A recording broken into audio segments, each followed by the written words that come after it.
কারণ আমি মন থেকে বিশ্বাস করি যে প্রত্যেকটা জিনিস পারফেক্ট ভাবে শিখতে হলে সময় দিতে হবে।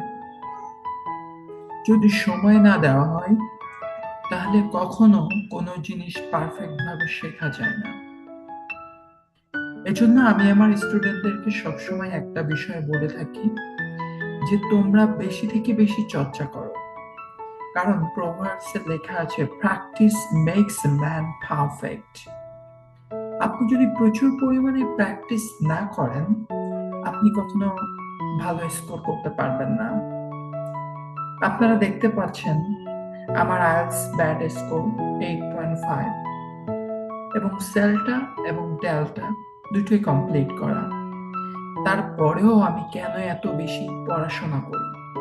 আমি কিন্তু পড়াশোনায় বন্ধ করি না। আমি মনে করি যে আমি এখনো একটা ছাত্র। আমি যদি আমার স্টুডেন্টকে ভেঙে ভেঙে বোঝাতে চাই, তো আমাকে আরো বেশি পড়াশোনা করতে হবে।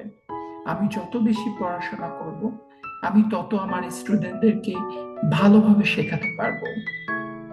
এজন্য আমি সবসময় একটা জিনিস লক্ষ্য করি যে বেশি থেকে বেশি লার্নিং করলে নিজের মধ্যে একটা কনফিডেন্ট বিল্ড আপ হয়।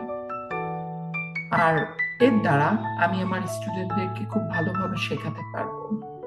এজন্য আমি যেমন আমার লার্নিং প্রসেসটা চালু রাখছি, আমার স্টুডেন্ট যারা আমার এই ভিডিওটি দেখছেন তারা অবশ্যই আপনাদের লেখাপড়া চালিয়ে যাবেন।